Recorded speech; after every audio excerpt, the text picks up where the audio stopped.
Guys இந்த மலையை 40 மினிட்ஸ்ல கீழே இறங்கணும்னு சொல்லியிருப்பல, அதுக்கு முன்னாடி இறங்கினா ஃபைன் போட்டிருப்பாங்க. ஸோ நாங்கள் காரை ஒரு 10 மினிட்ஸுக்கு ரெஸ்டிங் டைம் விடலாம்னு சொல்லிட்டு பார்க் பண்ணிட்டோம். இதை தாங்க ஆஞ்சநேயர் மலைன்னு சொல்றாங்க. ஸோ இங்கே நாங்கள் காரை விட்டுட்டு சாமியை பார்த்துட்டு கொஞ்சம் ப்ரே பண்ணிட்டு போகலான்னு வந்தோம். இங்கே பார்த்தீங்கன்னா வேண்டுதல்ல நிறைய பேர் மணி கட்டி வச்சிருந்தாங்க, பூட்டு கட்டி வச்சிருந்தாங்க. இதெல்லாம் பார்க்கவே ரொம்ப வித்தியாசமா இருந்துச்சு. வெளில பார்த்தீங்கன்னா பெரிய ஆஞ்சநேயர் இருக்காரு, உள்ள கருவறையில குட்டி ஆஞ்சநேயர் இருக்காரு. ஆஞ்சநேயரை திருப்தியா கூப்பிட்டுட்டு அங்கே திருச்சனை வச்சிருந்தாங்க. அதை எடுத்து வச்சுட்டு சரி கோவிலை சுற்றி வரலான்னு சுற்றி வர ஆரம்பிச்சிட்டோம். பாருங்க எவ்வளோ டிஃப்ரெண்ட்டாக இருக்குது. இந்த ஆஞ்சநேயர் மலை பார்த்தீங்கன்னா மேலே இருந்து 7வது மைலில் தாங்க இருக்கு.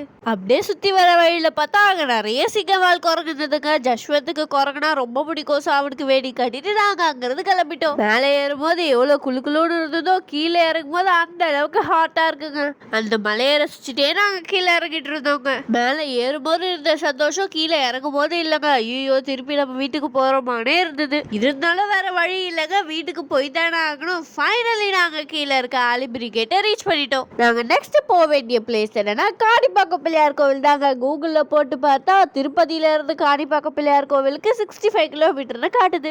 இங்கேயும் திருப்பதி மாதிரி தாங்க போன் எல்லாம் வாங்கி வச்சிருந்தாங்க. ஆஸ் யூஷுவல் திருப்பதியில என்ன ரூல்ஸோ அது என்னங்க, நிறைய கடத்தெரு இருந்ததுங்க. காணிப்பாக்கம் பிள்ளையார் மாதிரி நிறைய ஸ்டாச்சுஸ் எல்லாமும் இருந்தது. இவங்கெல்லாம் யாரும் தானே பாக்குறீங்க, நம்ம மருவத்தூருக்கு மாலை போட்டிருக்கவங்க.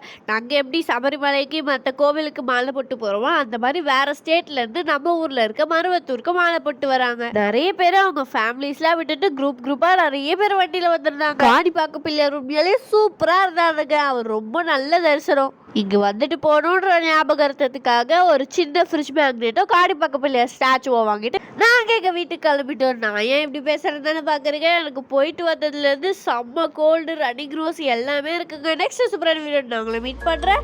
அண்ட்